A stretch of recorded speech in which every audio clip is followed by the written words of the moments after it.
Hello defence aspirants, welcome back to Force Defence Academy YouTube channel. So जैसे कि हम लोगों ने आपसे वादा करा था कि एफकेट के प्रीवियस ईयर क्वेश्चन की सीरीज हम लेके आने वाले हैं, तो उसी कंटिन्यूएशन में आज हम पहला वीडियो लेकर आ रहे हैं जिसमें हम एफकेट के प्रीवियस ईयर क्वेश्चंस को डिस्कस करेंगे। ये जो सीरीज हम आप लोगों के लिए लेके आने वाले हैं ये बहुत एग्जाम पर्सपेक्टिव से इंपॉर्टेंट होने वाली है। क्यों? क्योंकि नहीं सिर्फ इससे आप प्रीवियस ईयर क्वेश्चंस को प्रैक्टिस कर पाएंगे, बट हमें यह भी पता चलेगा कि किस किस पैटर्न, किस एग्जाम में किस पैटर्न से क्वेश्चंस आते हैं, किस सेक्शन से इंपॉर्टेंटली क्वेश्चंस बनते हैं और आखिर किस तरीके के एग्जाम्स क्वेश्चन में मेनली पूछे जाते हैं। क्योंकि हर एग्जाम्स का क्वेश्चंस पूछने का तरीका अलग होता है, किसी में किसी तरह के ज़्यादा फोकस किया जाता है, किसी सेक्शन को ज़्यादा फोकस किया जाता है। तो एफकेट की इस सीरीज में हम 2011 से प्रीवियस ईयर क्वेश्चंस करने वाले हैं। आज हम जनरल स्टडीज़ के क्वेश्चन डिस्कस कर रहे हैं। सो वीडियो लेक्चर स्टार्ट करने से पहले मैं अपने आप को इंट्रोड्यूस कर दूं। So my name is Himanshu Bhavsar. I have cleared several defence exams like CDS, एफकेट and NDA multiple times, and I have also a recommended candidate for the Indian Air Force through FCAT entry. So without any delay we should start now. So पहला question है, the first battle of Panipat was fought between. So ये जो history के question हैं इसमें मैंने जैसे कि पहले आपके साथ डिस्कस किया है कि जितने भी जो बैटल्स हैं इनकी जो सीरीज है, जो टेबल लूसेंट में दे रखी है उनको आपको करना है। उसमें आप टेबल में देखोगे तो the first battle of Panipat was fought between Babur and Ibrahim Lodhi. The first battle of Panipat was between Babur and Ibrahim Lodhi. It was in year 1526 and the second battle of Panipat was fought between Akbar and Hemu, and the third battle of Panipat was fought between Ahmad Shah Abdali and Marathas. So ये questions आपको आसानी से जो history की Lucent की book है उसमें जो हिस्ट्री वाला सेक्शन है उसके लास्ट में टेबल दे रखी है, उससे आप सारे, नहीं सिर्फ ये बल्कि जैसे कि battle of Chausa, battle of Tarain, ये सारे बैटल्स के ईयर्स प्लस किनके बीच में ये हुए थे इनको याद करिएगा। नेक्स्ट क्वेश्चन है, Fahien visited India during the region of. Fahien आया था चंद्रगुप्त सेकंड के टाइम पे। तो जितने भी ये जो फॉरेन विजिटर्स हैं, जितने भी एंशिएंट टाइम में जितने भी फॉरेन विजिटर्स आए हों, भले ही वो किसी भी इस कंट्री से आते हों, ये हमें इनकी स्पेसिफिकली इनके ईयर याद करने, ये किनके टाइम पे आए थे ये याद करने हैं। ये स्पेसिफिकली एफकेट में रिपीटेडली पूछे जाते हैं। सो इनकी भी लिस्ट आपको टेबल के थ्रू फॉर्म में सबसे स्टार्टिंग में ही हिस्ट्री वाले सेक्शन में मिलेगी। सो इनको बहुत अच्छे से इंपॉर्टेंट से करना है। So the second answer, the Fahien visited India during the region of, उसका आंसर है Chandragupta second. Third is Gandhi ji experience with satyagraha came up in. So the answer is Champaran. Champaran is in Bihar. 1917 में गांधी जी ने पहला सत्याग्रह किया था जो कि बिहार, चंपारण बिहार में था 1917 में। उसके बाद दो सत्याग्रह और थे 1918 में, जो कि एक था अहमदाबाद में और दूसरा था खेड़ा गुजरात में।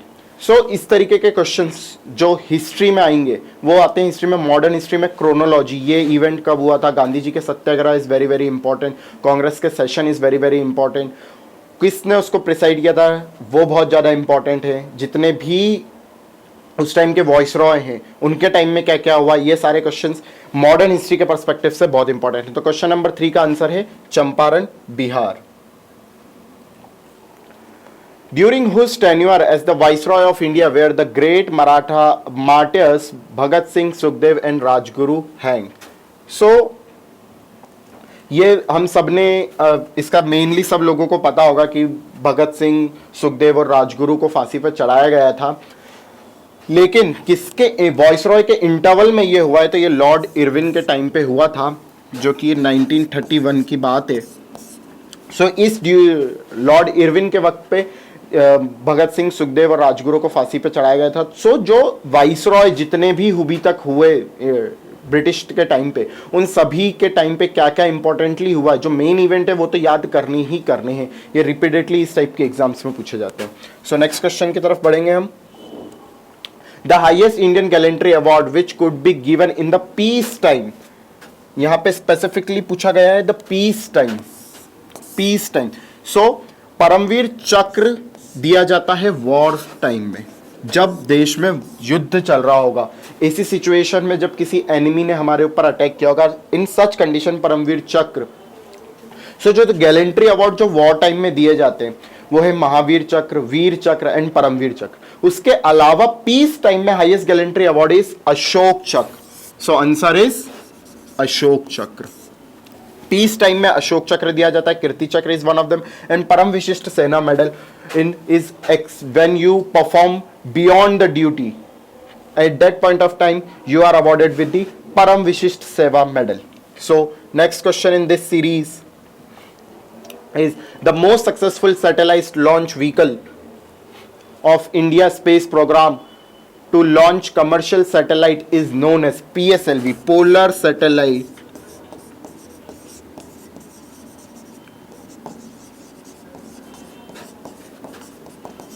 polar satellite launch vehicle PSLV। जितने भी कमर्शियल सैटेलाइट्स हम स्पेस में भेजते हैं वो PSLV की मदद से होते हैं। Very very important question from exam perspective. Next question, the boundary between China and India is known as.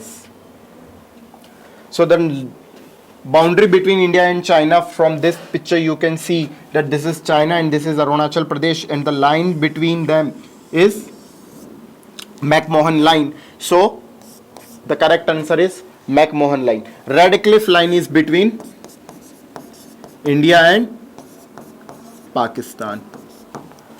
Hindenburg is between Germany and Poland.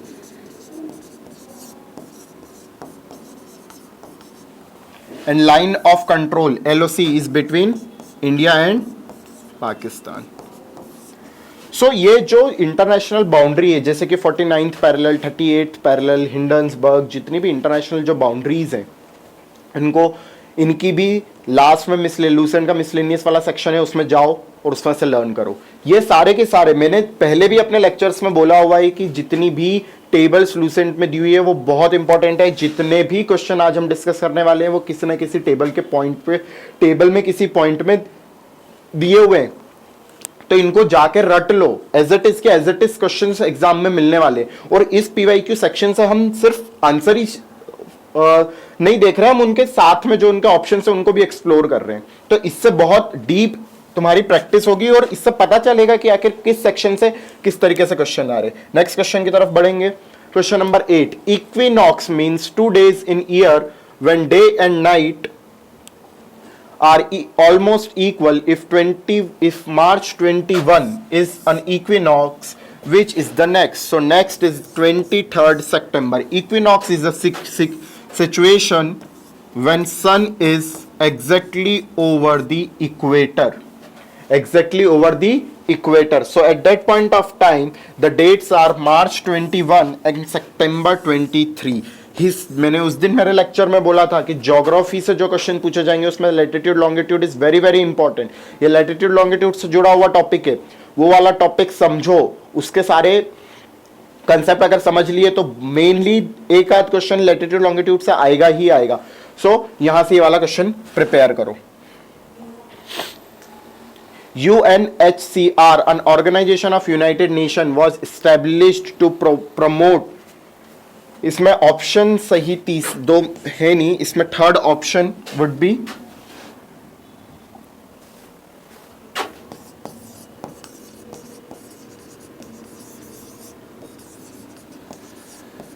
Refugee rights. Refugee के राइट्स को प्रमोट और प्रोटेक्ट करने के लिए UNHCR है।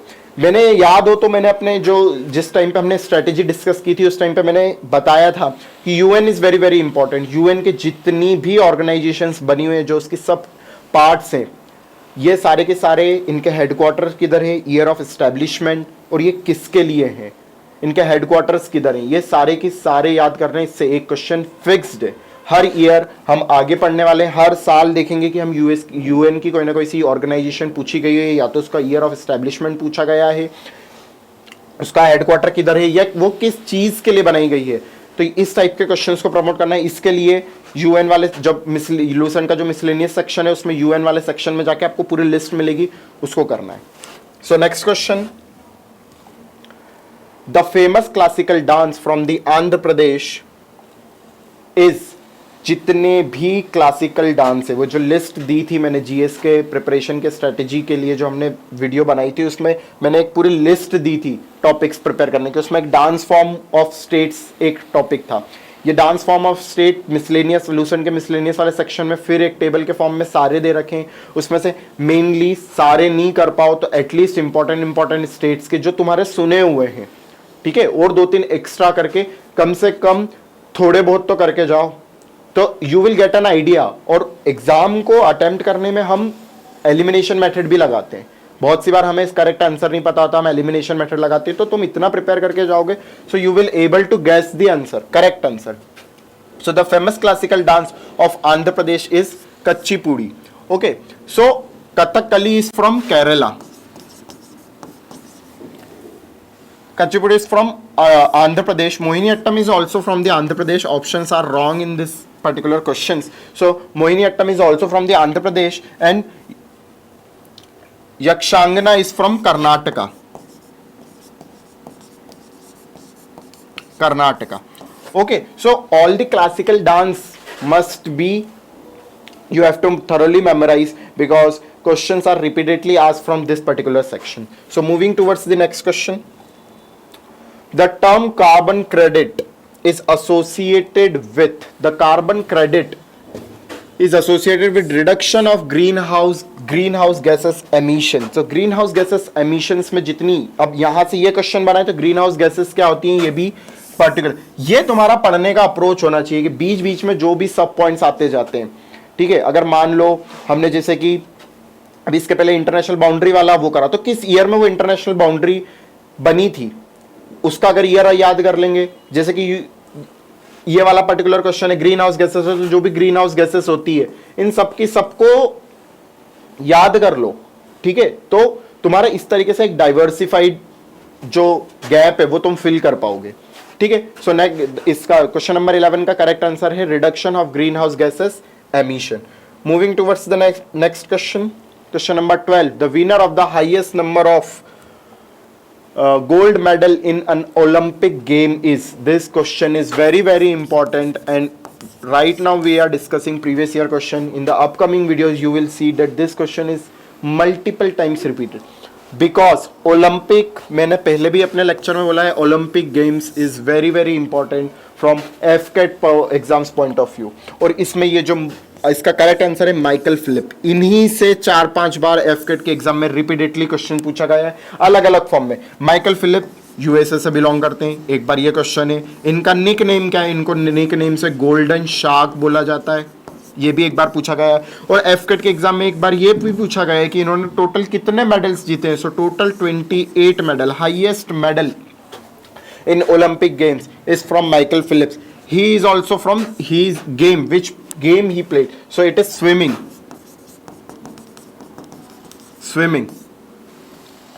So Olympic games कब से शुरू हुए, किस कंट्री में खेले गए, जो इंपॉर्टेंट पर्सनालिटी है ओलंपिक में, अभी हम नीरज चोपड़ा हमारे यहाँ से जीते हैं, कब जीते हैं वो, कौन से स्पोर्ट्स खेलते हैं वो, ये सब की सब। अभी रिसेंट में नीरज चोपड़ा ने एक और इवेंट के लिए क्वालिफाई किया है, उनके बारे में पढ़ के जाओ। सो इस तरीके से पढ़ने की स्ट्रेटेजी बनाओ, सो आराम से इस सेक्शन में बहुत अच्छे नंबर आ सकते हैं। So the answer of question number 12 is C, Michael Philip. Moving towards the next question, Aga Khan club is associated with the game of, so Aga Khan club is associated with football.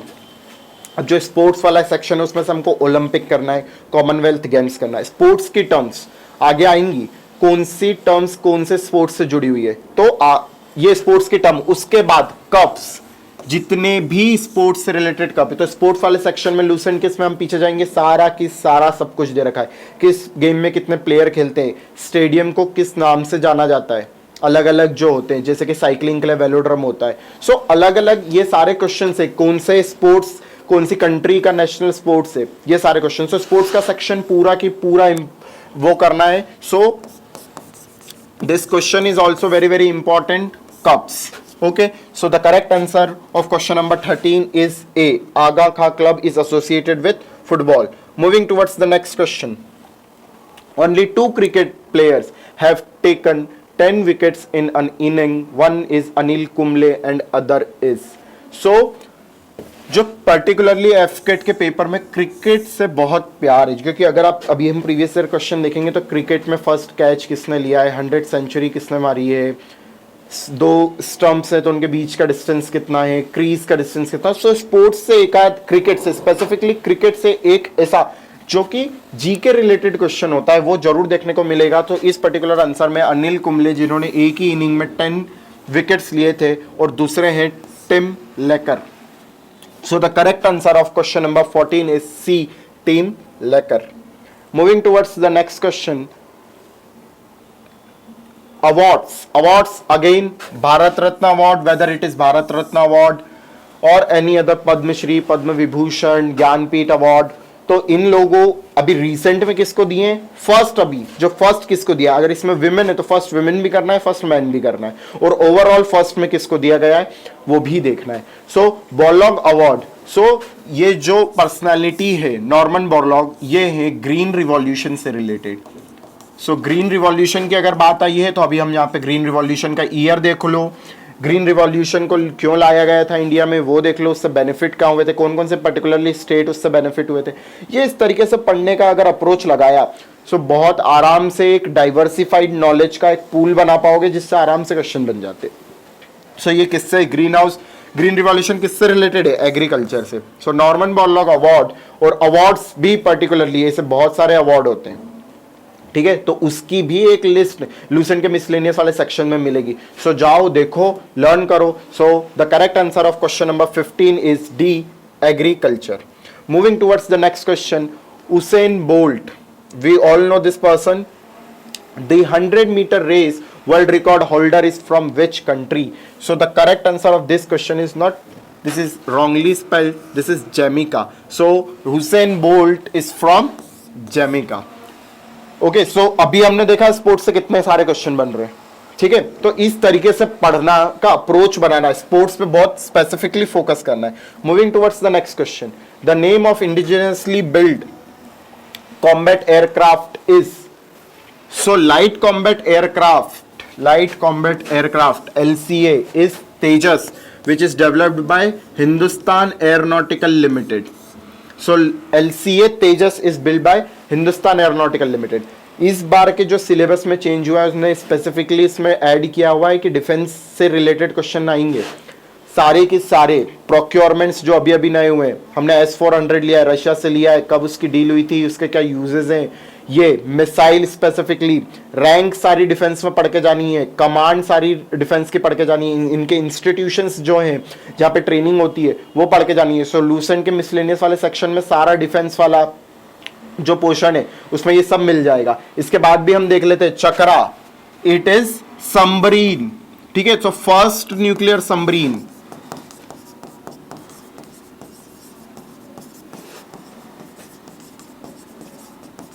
First nuclear submarine, वज्र and त्रिशूल are missile. सो ये सब पता करके जाना है, ये सारे के सारे जो है ये आपको लास्ट में मिल जाएंगे। सो डिफेंस को भी इस बार अच्छे से प्रिपेयर करके जाना है क्योंकि इस बार सिलेबस में न्यू टॉपिक है डिफेंस जो ऐड हुआ है, ठीक है। So moving towards the next question, so the correct answer of question number 17 is a, Tejas. Moving towards the next question, question number 18, which of the following soil is most suitable for cotton cultivation? So cotton cultivation का जो ये भी question बहुत बार geography से repeat हुआ है, black soil is the correct answer. Cotton cultivation के लिए कौन सी सॉइल इंपॉर्टेंट है? So this is black soil. अब जब सॉइल की बात निकली एक बार मैप खोलो, ब्लैक सॉइल कौन कौन से स्टेट्स में पाई जाती है, MP, महाराष्ट्र, जितने भी हैं इन सबको देख लो। उसके बाद रेड सॉइल, इसकी क्या खासियत है, laterite loamy soil, laterite soil, इनकी क्या खासियत है। इस वीडियो में तो सब कुछ हम नहीं देख सकते क्योंकि हम प्रीवियस ईयर क्वेश्चन कर रहे हैं, लेकिन खुद से जाओ देखो क्योंकि जरूरी नहीं है कि सेम क्वेश्चन रिपीट हो। इस बार ब्लैक सॉइल से पूछा, अगली बार वो पूछ ले कि रेड सॉइल कौन कौन से स्टेट्स में पाई जाती है और 4 ऑप्शंस दे दे। सो इस हिसाब से पढ़ने की स्ट्रेटेजी बनाओ। क्वेश्चन नंबर 18 का correct answer is B. Moving towards the next question, question number 19, this question is again very very important from science perspective. Science से भी 3 क्वेश्चन आएंगे, हर क्वेश्चन से 3 क्वेश्चंस बनते जाते हैं साइंस के क्वेश्चन से। स्टडी जो पर्टिकुलरली कि इस चीज की स्टडी को ये बोला जाता है विटिकल, जैसे study of grapes is called viticulture. So इस टाइप के क्वेश्चंस भी स्पेसिफिकली प्रिपेयर करना है। विटामिन्स, इनके नाम भी याद करने हैं, ठीक है, और ये इनकी डेफिशिएंसी के कारण कौन सी डिजीज होती है ये भी देखना है। तो उसी टाइप में एक क्वेश्चन है, vitamin necessary to prevent the prolong blood disease is, answer is vitamin K. इसमें क्या होता है कि विटामिन के की कमी से खून पतला हो जाता है और जिसके कारण जब भी हमें कोई सा घाव लगता है, कुछ होता है, तो एक्सेसिव ब्लीडिंग होती है। सो विटामिन के कारण एक्सेसिव ब्लीडिंग, अगर विटामिन के की कमी हो जाती है तो एक्सेसिव ब्लीडिंग होती है। इसके बाद एक क्वेश्चन और ये लिख लो कि वाटर सॉल्यूबल विटामिन्स कौन से हैं, बी और सी, और फैट सॉल्यूबल कौन से हैं, के, ई, डी, ए, ठीक है। इसको कीड़ा से याद रख लेना। सो कैट्स, कीड़ा is fat soluble and BC is water soluble. Correct answer of question number 19 is option number D, vitamin K. Moving towards the next question. Who authored the book Train to Pakistan? हमने उस दिन list में भी हमने देखा था कि author, book के author is very very important. भले ही वो हिस्ट्री से रिलेटेड कोई सी बुक हो जो हमारे मॉडर्न एरा से रिलेटेड कोई सी भी बुक हो, और या वो रिलेटेड हो किससे, अभी एट प्रेजेंट न्यूली अगर किसी ने लिखी हो और वो अगर न्यूज में है तो वो पढ़नी है। So the book train to Pakistan is written by Khushwant Singh. Khushwant Singh ने और भी बहुत सारी बुक्स लिखी हुई है, तो बुक की भी जो लिस्ट है पर्टिकुलरली वो आपको लास्ट सेक्शन में, लूसेंट के मिसलेनियस वाले सेक्शन में लास्ट के पेजेस में मिल जाएगी, जाओ याद करो। क्वेश्चन नंबर 20 का correct answer is D, Khushwant Singh. Moving towards the next question, the famous grand trunk road, GT road, from Peshawar to Kolkata. अब ये इस क्वेश्चन में दे रखा है कि grand trunk road connect Peshawar to Kolkata, but अगली बार हो सकता है वो यही पूछ ले कि ग्रैंड ट्रंक रोड किसको जोड़ती है। पढ़ने का तरीका कि जो भी हम टॉपिक पढ़ रहे हैं एटलीस्ट उसके बारे में मैक्सिमम से मैक्सिमम चीजें हम कलेक्ट कर पाए, बट उसको इतना भी डीप में नहीं जाना है कि बिल्कुल उसी टॉपिक को लेके बैठ गए और पूरे एग्जाम्स को हम भूल गए, ठीक है। So the correct answer is Sher Shah Suri. Sher Shah Suri बीच में मुगल एम्परर के बाद हुमायूं को हरा के शेर शाह सूरी ने राज किया था। इनकी क्रोनोलॉजी जो मुगल एम्परर की और दिल्ली सल्तनत की, मैंने अपने वीडियो लेक्चर में भी पहले भी बोला हुआ है, बहुत इंपॉर्टेंट है, जाके लर्न करो। इनके ईयर, इन्होंने कौन से बैटल फॉट किए हैं वो पढ़ना है। उस टाइम पे जो सारे जो वर्कर्स हैं उनको क्या बोला जाता था, अलग अलग नाम होते हैं, वो सारे पढ़ के जाने, उनकी कैपिटल्स पढ़ के जानी है। So the correct answer of question number 21 is C. Moving towards the next question, Duckworth Lewis rule is used in the game of. अब ये डकवर्थ लुईस, हमने सब क्रिकेट देखते हैं, हम सबको पता है it is related with cricket, but ये तो क्रिकेट से रिलेटेड था, आंसर सबने बोल दिया। बट किसी और स्पोर्ट्स की पूछेगा तो स्पोर्ट्स की terms are very very important, very very important. हर साल एक क्वेश्चन इससे मिलेगा ही मिलेगा। So the correct answer of question number 22 is D. Moving towards the next question, question number 23, the first Olympic game. जैसे कि मैं पहले ही क्वेश्चन वीडियो के लेक्चर के स्टार्टिंग में बोल चुका हूं, the first Olympic game were held in 1896। अब इस क्वेश्चन में उन्होंने बता दिया ईयर कौन सा है, अगली बार क्या करेंगे वो पूछ लेंगे, the first Olympic game were held in which year, उस टाइम पे ईयर हमें याद होना चाहिए। अब इस क्वेश्चन में तो उन्होंने क्या पूछ रखी है, सिटी, तो सिटी याद करनी है, ठीक है। कितनी कंट्रीज ने उसमें पार्ट लिया था वो याद करना है। तो इस तरीके से पढ़ना है। Olympic is very very important, वापस ओलंपिक से क्वेश्चन आया है, so Olympic is very very important. और ये क्वेश्चन तो रिपीटेडली एफकेट के एग्जाम में पूछा जाता है, तो इसको इंपॉर्टेंट मार्क करना। वैसे तो सारे ही क्वेश्चन बहुत इंपॉर्टेंट है क्योंकि ये आपको बता रहा है कि एफकेट के एग्जाम में किन किन टॉपिक से क्वेश्चंस पूछे जाते हैं, उनको अच्छे से प्रिपेयर कर लो और आराम से आपके 20+ क्वेश्चन करेक्ट कहीं नहीं जाते हैं, कहीं नहीं जाते अगर इस प्रीवियस ईयर क्वेश्चंस के अकॉर्डिंग भी अगर पढ़ा जाता है। So moving towards the next question, question number 24, India top the world in the production of. So the correct answer of this question is mica. Minerals इतने ज्यादा इंपॉर्टेंट नहीं है, कुछ जो नॉर्मल PYQs में आते हैं उनको करना है, लेकिन मिनरल एक ऐसा टॉपिक है जो बहुत बड़ा है, ठीक है। उसको आप रटने जाओगे आपका टाइम बहुत ज़्यादा वेस्ट होगा। इससे अच्छा उसको किसी प्रोडक्टिव काम में लगाओ, मैथ्स को लगा लो उतने टाइम में अगर वॉकअप कर सकते हो वो करो, ग्रामर कर सकते हो, क्योंकि उससे क्वेश्चन बन जाएगा। लेकिन श्योरिटी नहीं है कि हर टाइम वो आपसे मिनरल पूछे, मिनरल इतना फ्रिक्वेंटली पूछा नहीं जाता है, ठीक है। और एक क्वेश्चन अगर आता भी तो उसके लिए इतना सारा चीज़ें याद करना is wastage of time at this point of time. So ऐसे क्वेश्चंस थोड़े सा अवॉइड भी किया जा सकता है। पीवाईक्यूज में जो भी क्वेश्चंस आएंगे हम उसको डिस्कस करेंगे ही सही। सो क्वेश्चन नंबर 24 का करेक्ट आंसर है is D. Moving towards the next question, question number 25। फिर ये साइंस से रिलेटेड क्वेश्चन आया है, DPT vaccine does not give protection to a child from it is tetanus, polio, diphtheria और whooping cough. So DPT का full form ही इसका आंसर है। डीपीटी से एक आ जाएगा अपना डिप्थेरिया, उसके बाद पी से पोलियो नहीं है, वूफिंग कफ, क्योंकि इसको पिटियोसिस भी बोलते हैं, इसको पिटियोसिस भी बोलते हैं। So whooping cough is also known as pertussis, diphtheria and T for strictness. So correct answer किससे नहीं देता है, not is very very important. ऐसे क्वेश्चंस में इनको अंडरलाइन कर लिया करो या ध्यान दिया करो। नॉट पूछा है, so correct answer is polio, polio से उसका बचाव नहीं करता है। Moving towards the next question, question number 26।